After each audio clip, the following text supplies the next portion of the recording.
Le premier livre des Chroniques, chapitre 8.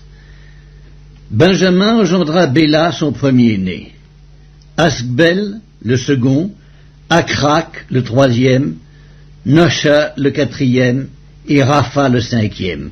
Les fils de Béla furent Addar, Géra, Abihud, Abiskua, Naaman, Akoak, Géra, Shkefufan et Huram. Voici les fils d'Écud, qui étaient chefs de famille parmi les habitants de Géba, et qui les transportèrent à Manakkat. Naaman, Akija et Géra. Géra, qui les transporta, engendra Uzza et Akikud. Shakaraïm eut des enfants au pays de Moab, après qu'il eut renvoyé Uskim et Bahara ses femmes. Il eut de Odek sa femme, Jobab, Sibja, Meska, Malkam, Jeutz, Shokja et Mirma. Ce sont là ses fils, chefs de famille. Il eut de Iskim, Abitub et Elpaal. Fils d'Elpaal, Héber, Miskéam et Shemer, qui bâtit Ono, Lod et les villes de son ressort. Béria et Shema, qui étaient chefs de famille parmi les habitants d'Ajalon, mirent en fuite les habitants de Gath. Akjo, Shashkash, Jérémoth, Zébadja, Arad, Éder, Mikaël, Jishpha et Josha étaient fils de Béria. Zébadja, Meskulam, Iski, Héber, Jismeraï, Jislia et Jobab étaient fils d'Elpaal.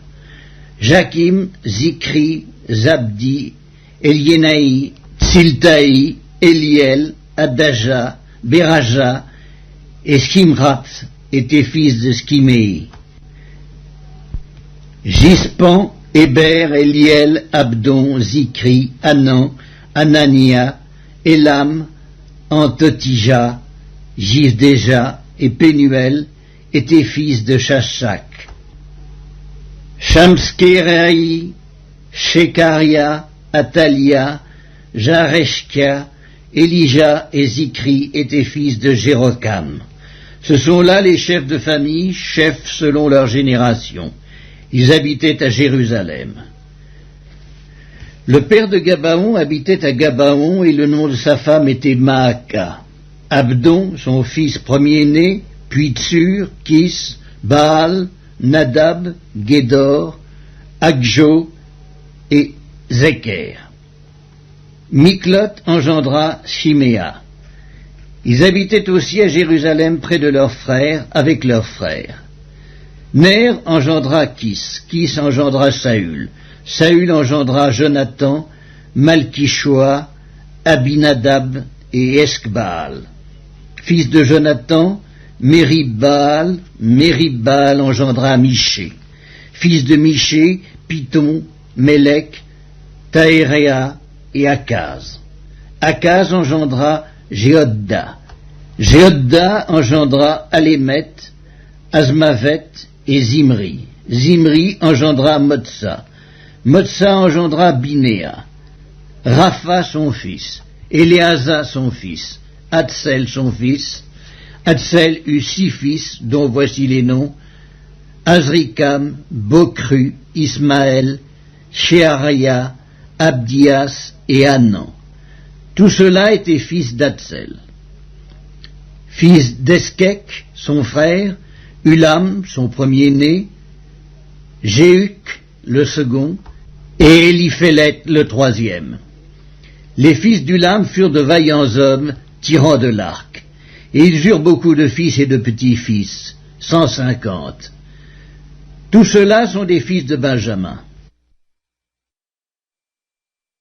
Le premier livre des Chroniques, chapitre 9. Tout Israël est enregistré dans les généalogies et inscrit dans le livre des rois d'Israël. Et Juda fut emmené captif à Babylone à cause de ses infidélités. Les premiers habitants qui demeuraient dans leur possession, dans leur ville, étaient les Israélites, les sacrificateurs, les Lévites et les Nétiniens. À Jérusalem habitaient des fils de Juda, des fils de Benjamin et des fils d'Éphraïm et de Manassé. Des fils de Péretz, fils de Juda, Utaï, fils d'Amihud, fils d'Omri, fils d'Imri, fils de Bani. Des Shilonites, Azaja, le premier-né, et ses fils. Des fils de Zérak, Joël et ses frères, 690. Des fils de Benjamin, Sallu, fils de Mesculam, fils d'Odavia, fils d'Assénua. Jimnéja, fils de Jérocam, Éla, fils d'Udzi, fils de Mikri, Mesculam, fils de Shephatia, fils de Reuel, fils de Jibnija, et leurs frères, selon leur génération, 956. Tous ces hommes étaient chefs de famille dans les maisons de leurs pères. Des sacrificateurs, Jéadéja, Jéhojarim, Jakin, Azaria, fils de Ilkija, fils de Mesculam, fils de Tsadok, fils de Méjaroth, fils d'Akitub, prince de la maison de Dieu. Adaja, fils de Jérocam, fils de Pascur, fils de Malkija. Maësaï, fils d'Adiel, fils de Jaczéra, fils de Mesculam, fils de Mesquilémite, fils d'Immer. Et leurs frères, chefs des maisons de leur père, 1760, hommes vaillants occupés au service de la maison de Dieu. Des Lévites, Shemaéja, fils de Askub, fils d'Azrikam, fils de Askabia, des fils de Merari. Bakbakar, Eresh, Galal, Matania, fils de Miché, fils de Zikri, fils d'Azaph, Abdias, fils de Shemaéja, fils de Galal, fils de Jédutun, Bérekia, fils d'Aza, fils d'Elkana, qui habitait dans les villages des Nétophatiens. Et les portiers, Shallum, Akub, Talmon, Akiman et leurs frères. Shallum était le chef, et jusqu'à présent, il est à la porte du roi à l'Orient. Ce sont là les portiers pour le camp des fils de Lévi. Shallum, fils de Coré, fils d'Ebiasaph, fils de Coré et ses frères, de la maison de son père, les Coréites, remplissait les fonctions de gardien des seuils de la tente. Leur père avait gardé l'entrée du camp de l'Éternel, et Phiné, fils d'Éléazar, avait été autrefois leur chef, et l'Éternel était avec lui. Zacharie, fils de Meskélémia, était portier à l'entrée de la tente d'assignation. Ils étaient en tout 212, choisis pour portier des seuils, et enregistrés dans les généalogies d'après leur village. David et Samuel le voyant les avaient établis dans leurs fonctions. Eux et leurs enfants gardaient les portes de la maison de l'Éternel, de la maison de la tente. Il y avait des portiers aux 4 vents, à l'Orient, à l'Occident, au Nord et au Midi. Leurs frères, qui demeuraient dans leur village, devaient de temps à autre venir auprès d'eux pendant 7 jours, car ces 4 chefs des portiers, ces Lévites, étaient toujours en fonction, et ils avaient encore la surveillance des chambres et des trésors de la maison de Dieu. Ils passaient la nuit autour de la maison de Dieu, dont ils avaient la garde, et qu'ils devaient ouvrir chaque matin. Quelques-uns des Lévites prenaient soin des ustensiles du service, qu'ils rentraient en les comptant et sortaient en les comptant. D'autres veillaient sur les ustensiles, sur tous les ustensiles du sanctuaire, et sur la fleur de farine, le vin, l'huile, l'encens et les aromates. C'étaient des fils de sacrificateurs qui composaient les parfums aromatiques. Mattitia, l'un des Lévites, premier-né de Shallum, le Coréite, s'occupait des gâteaux cuits sur la plaque. Et quelques-uns de leurs frères, parmi les Kéatites, étaient chargés de préparer pour chaque sabbat les pains de proposition. Ce sont là les chantres, chefs de famille des Lévites, demeurant dans les chambres, exempts des autres fonctions parce qu'ils étaient à l'œuvre jour et nuit. Ce sont là les chefs de famille des Lévites, chefs selon leur génération. Ils habitaient à Jérusalem. Le père de Gabaon, Jéhiel, habitait à Gabaon, et le nom de sa femme était Maaka. Abdon, son fils premier-né, puis Tsur, Kis, Baal, Ner, Nadab, Gédor, Agjo, Zacharie et Miklot. Miklot engendra Shiméam. Ils habitaient aussi à Jérusalem, près de leurs frères, avec leurs frères. Ner engendra Kis, Kis engendra Saül. Saül engendra Jonathan, Malkishua, Abinadab et Esbaal. Fils de Jonathan, Mérib-Baal. Mérib-Baal engendra Miché, fils de Miché, Python, Mélec et Takréa. Akaz engendra Jaéra, et Jaéra engendra Alémet, Azmavet et Zimri. Zimri engendra Motsa, Motsa engendra Binéa.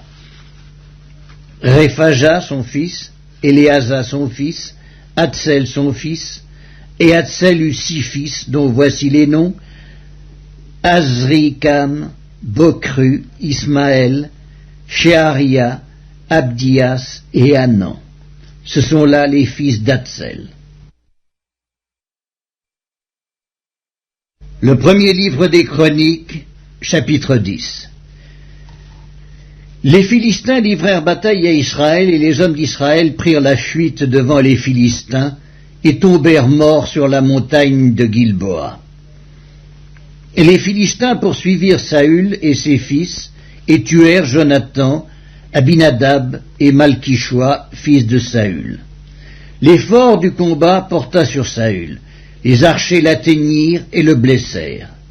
Saül dit alors à celui qui portait ses armes: « Tire ton épée et m'en transperce, de peur que ces incirconcis ne viennent me faire subir leurs outrages. » Celui qui portait ses armes ne voulut pas, car il était saisi de crainte. Et Saül prit son épée et se jeta dessus. Celui qui portait les armes de Saül, le voyant mort, se jeta aussi sur son épée et mourut. Ainsi périrent Saül et ses 3 fils, et toute sa maison périt en même temps. Tous ceux d'Israël qui étaient dans la vallée, ayant vu qu'on avait fui et que Saül et ses fils étaient morts, abandonnèrent leur ville pour prendre aussi la fuite, et les Philistins allèrent s'y établir. Le lendemain, les Philistins vinrent pour dépouiller les morts, et ils trouvèrent Saül et ses fils tombés sur la montagne de Gilboa. Ils le dépouillèrent et emportèrent sa tête et ses armes. Puis ils firent annoncer ces bonnes nouvelles par tout le pays des Philistins à leurs idoles et au peuple. Ils mirent les armes de Saül dans la maison de leur Dieu, et ils attachèrent son crâne dans le temple de Dagon. Tout Jabès en Galaad, ayant appris tout ce que les Philistins avaient fait à Saül, tous les hommes vaillants se levèrent, prirent le corps de Saül et ceux de ses fils, et les transportèrent à Jabès. Ils enterrèrent leurs os sous le térébinthe à Jabès, et ils jeûnèrent 7 jours. Saül mourut parce qu'il se rendit coupable d'infidélité envers l'Éternel, dont il n'observa point la parole, et parce qu'il interrogea et consulta ceux qui évoquent les morts.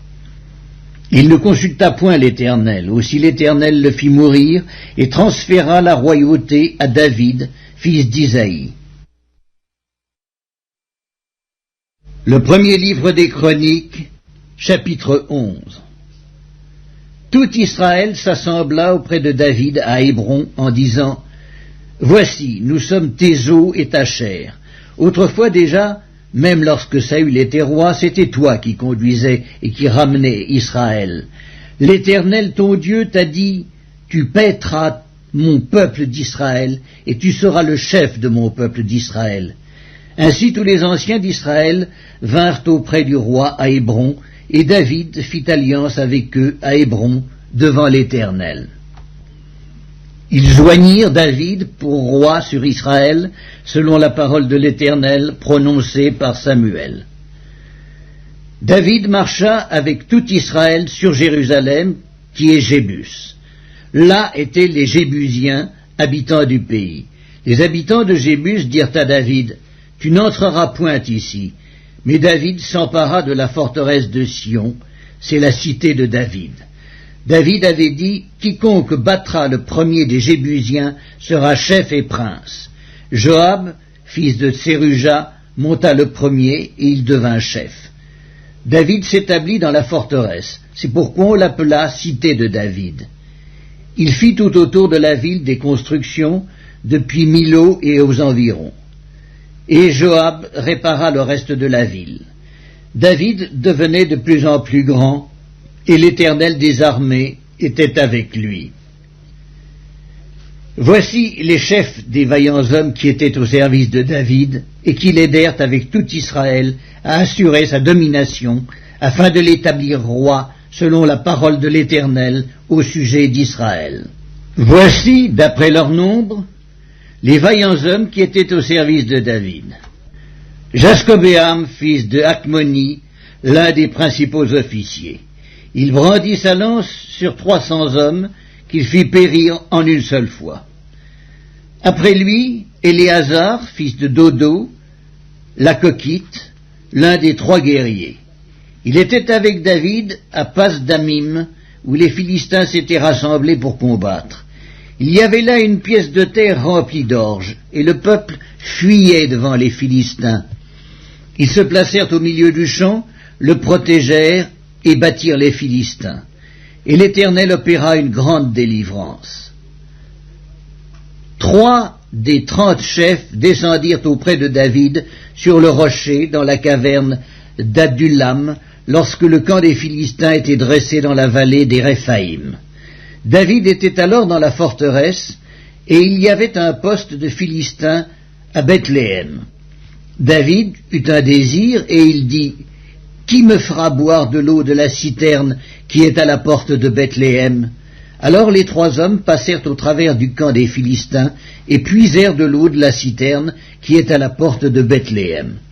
Ils l'apportèrent et la présentèrent à David. Mais David ne voulut pas la boire, et il la répandit devant l'Éternel. Il dit, « Que mon Dieu me garde de faire cela. Boirai-je le sang de ces hommes qui sont allés au péril de leur vie? Car c'est au péril de leur vie qu'ils l'ont apportée, et il ne voulut pas la boire. » Voilà ce que firent ces 3 vaillants hommes. Abiscaï, frère de Joab, était le chef des 3.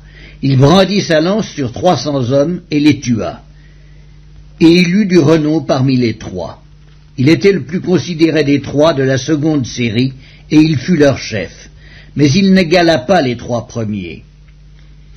Benaja, fils de Jéhojada, fils d'un homme de Kabtsel, rempli de valeur et célèbre par ses exploits.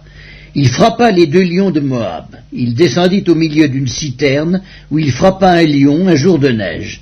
Il frappa un Égyptien d'une stature de 5 coudées, et ayant à la main une lance comme une anse souple de tisserand, il descendit contre lui avec un bâton, arracha la lance de la main de l'Égyptien, et s'en servit pour le tuer. Voilà ce que fit Benaja, fils de Jéhojada. Et il eut du renom parmi les 3 vaillants hommes. Il était le plus considéré des 30, mais il n'égala pas les 3 premiers. David l'admit dans son conseil secret. Homme vaillant de l'armée. Azaël, frère de Joab. Elkanan, fils de Dodo, de Bethléem. Shamoth d'Aror. Héletz de Palon. Ira, fils d'Ekek, de Tekoa. Abiezer d'Anatoth. Sibbecaï, le Huskatite. Ilaï d'Akoak. Maharaï de Netopha. Héled, fils de Baana de Netopha. Itaï, fils de Ribaï, de Gibéa, des fils de Benjamin. Benaja, de Piraton. Uraï, de Nakalegash. Abiel, d'Araba. Azmavet, de Bakaroum. Eliakba, de Chalbon. Bénéaskem, de Gizon. Jonathan, fils de Chagué, d'Arar. Akiam, fils de Sakra, d'Arar. Eliphal, fils d'Ur. Épher, de Mékéra. Akija, de Palon. Etzro de Carmel, Naharaï, fils d'Esbaï, Joël, frère de Nathan, Mibkar, fils d'Agri, Tsélek, l'Ammonite, Nachraï de Béroth, qui portait les armes de Joab, fils de Tseruja, Ira de Jéter, Gareb de Jéter, Uri le Hétien, Zabad, fils d'Aklaï, Adina, fils de Skiza, le Rubénite, chef des Rubénites, et 30 avec lui, Hanan, fils de Maaka, Josaphat de Mitni, Ozias d'Asktaroth, Shama et Jéhiel, fils de Hotam d'Aroer, Jédiel, fils de Shimri, Josha, son frère, le Titsite, Eliel de Makavim, Jéribaï et Joskavia, fils d'Elnaam, Jitma le Moabite, Eliel, Obed et Jaziel Metsobaja.